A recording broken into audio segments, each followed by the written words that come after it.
Hi boys and girls, today we're going to be doing a review of equations practice worksheet. Okay, so it's got a couple different things on it. The first thing we're going to do for 1 through 3 are translate the following verbal sentences or verbal equations into number form. Okay, so we've done this before. Looking at the first one, it says the product of 7 and a number less than 5 is 12. So when we've done these, the strategy we use is to circle key numbers and box keywords. So let's first go through and just circle our key numbers. So the product of 7, and I can put a 7 right above it, and a number. We know that a number is represented as a variable, so I'm going to put x, less than 5 is 12. So now that I circled all my numbers, I'm going to go back and box my keywords. So it says the product. Product means to multiply. Of 7 and a number less than 5 is 12. Okay, less than we know means to subtract, or less means to subtract. Then is one of those tricky words, okay? It's one of those switch words that we learned about, which means I have to switch the order. And then is, I know, equals 12. Okay, so when I go to rewrite this, just be careful of that switch. So normally, if there was no switch, we would write 7x minus 5 equals 12. But because of that switch word there, less than, I need to now switch the 5 and the 7x. So I'm going to put 5 first, minus 7x, and then equals 12. So again, the equals 12 still stays. The 5 and the 7x is what we had to flip or switch. Looking at number 2, I'm going to do the same process.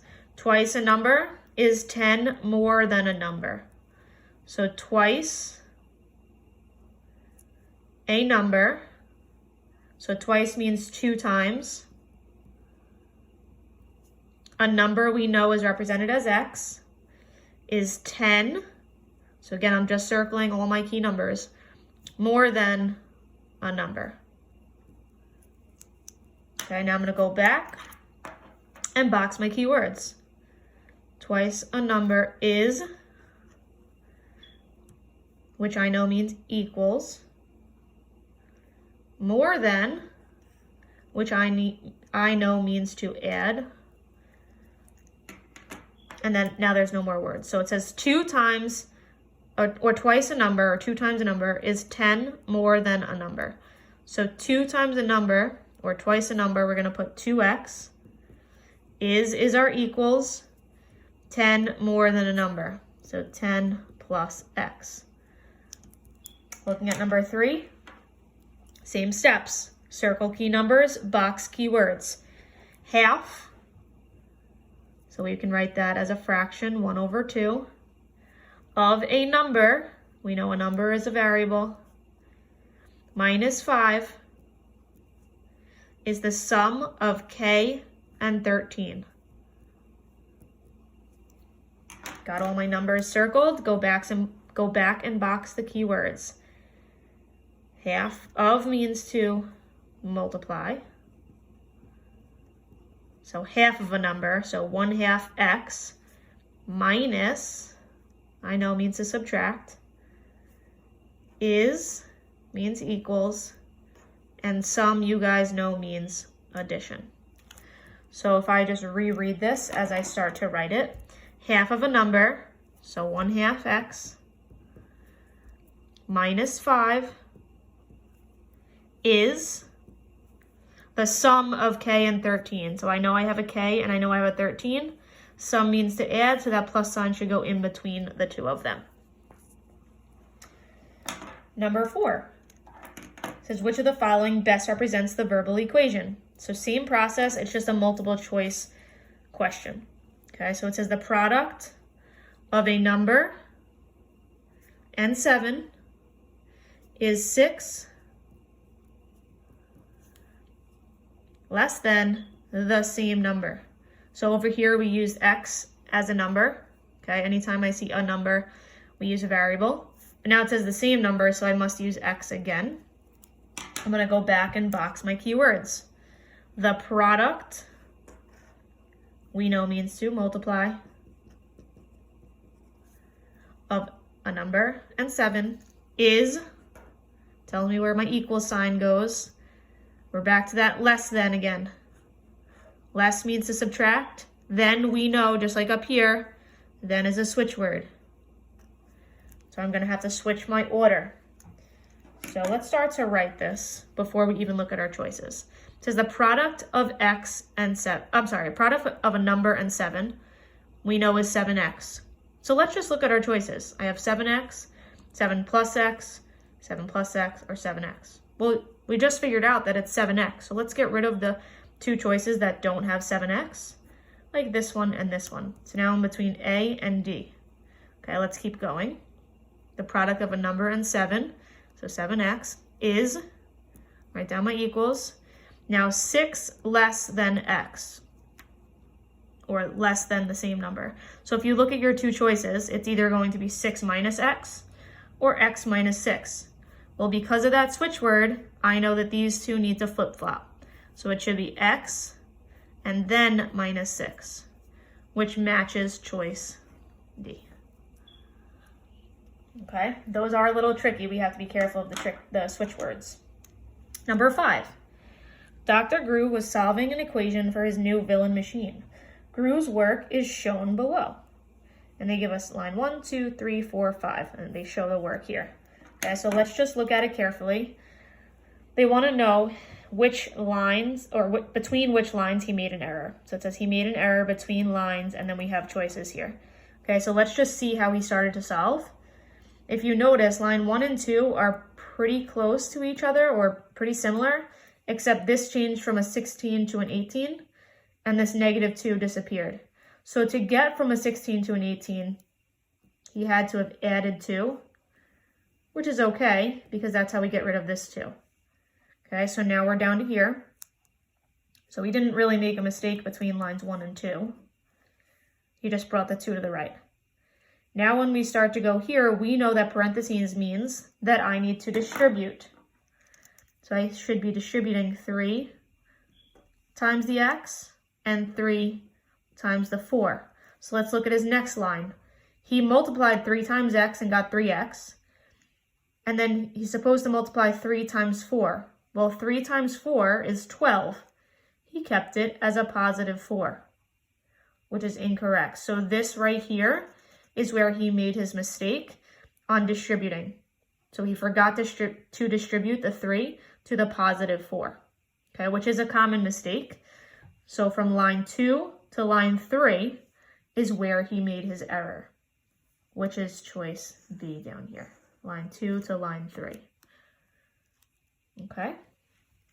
Okay. Flip over and look at the next side. Number 6 up top, it just says, what is the value of x in the equation 5 minus 3x equals 38? So whenever it says, what is the value of x, that just means we want to get x equals. So we've learned anytime we're solving for x, we want to do our train tracks. And our job is to get x by itself. We're supposed to isolate it. Okay, on the left side, I have a positive 5 and a -3 that are on the same side as the x. Okay, we've learned that we always need to move the constant, the number by itself, first. Keep the -3x where it is for now. So first step, we do inverse operations. It's a positive 5, I must minus the 5. Whatever I do to one side, I must do to the other. 5 minus 5 cancels out, it's 0. I didn't do anything with this -3x, so I'm just going to bring it down. And then 38 minus 5 is 33. Still not done because I don't have x alone yet. The -3 is still attached to it. When it's attached like that and it's right next to it, with no plus sign in between or minus sign in between, it means that they're being multiplied. Well, the inverse operation of multiplication is division. So our last step, we know this by now, is to always divide by whatever's attached to the x. So divide by a -3, divide by a -3. Negative 3 divided by negative 3 is just 1. It cancels out. And 33 divided by negative 3 is a negative 11. And then I just bring down the x over here. So I didn't use it. I divided out the negative 3, bring down the x, divide by negative 3, I get negative 11, which is choice C. Okay. I'm going to do one more with you. So I'll show you one of these. I'll show you 7. Your job is going to be to do 8, 9, and 10 on your own and then submit it to me. Okay, you can either submit it on Canvas or Remind. Okay, either way, but you should be submitting what you copied from this video and then your independent work on 8, 9, and 10. All right, so for these 4, the directions are to determine the number of solutions in the following equation and state whether the equation has no solution, infinite solutions, or one solution. And state that solution. So these are our choices after we solve. Let's solve for our variable. We're going to do our train tracks. So now I have the variable k on both sides, okay? So let's look at one side at a time. Negative 18 minus 6x. Well, I can't combine anything there because they're not like terms. One has a k, one does not. On the right side, I have a parentheses. Well, when I see parentheses like that, I know that I need to distribute. 6 times 1 is 6. 6 times 3k is 18k. I didn't do anything with the left side, so I just bring it all down. Now I'm just focusing on this bottom line. Well, I have a negative 6k and negative 18 on one side, and a positive 6 and a positive 18k on the other side.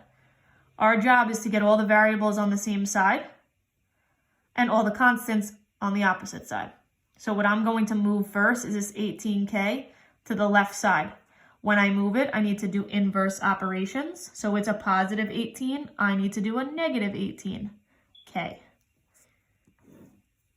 When I go to the other side, make sure it's lined up correctly. Well, the negative 18k should be lined up underneath the negative 6k because those are like terms. I'm going to bring these down because I didn't do anything with them. So I'm going to bring down my negative 18. Now I need to actually, in the calculator, do negative 6 minus 18. Calculate that. We should get negative 24k.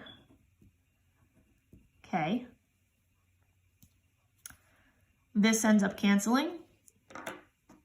And I bring down my 6. Now I'm left with a 2-step equation, similar to what I had up here. I still have a negative 18 and a negative 24 on the same side of that k. So now I need to get that negative 18 to the other side. It's negative, I need to make it a positive and move it to the other side. I make it a positive so that it could cancel out. I bring down my negative 24k. Bring down my equals, and then 6 plus 18 is 24. And my very last step to get k alone is to divide by that negative 24 on both sides. This cancels. I bring down my k. 24 divided by negative 24 is a negative 1. So now I need to go back and make sure I answered the question. I solved for k, but they asked, is it no solution, infinite solutions, or one solution? Well, because I have a variable equal to a number, I actually got a value for k equals. I can say that that is one solution. You guys did great with this in class. Just keep in mind that if I have the same on both sides, it is infinite solutions. If I get a variable equal to a number, like x equals or k equals, it's one solution. And if I get an answer that doesn't make sense at the end, like one number is equal to a different number, then it is no solution. Okay? You guys, again, your job is to do 8, 9, and 10 on your own, and then submit everything to me, showing me that you copied the notes for the video. and that you tried these problems on your own. Okay, I'll see you guys in class.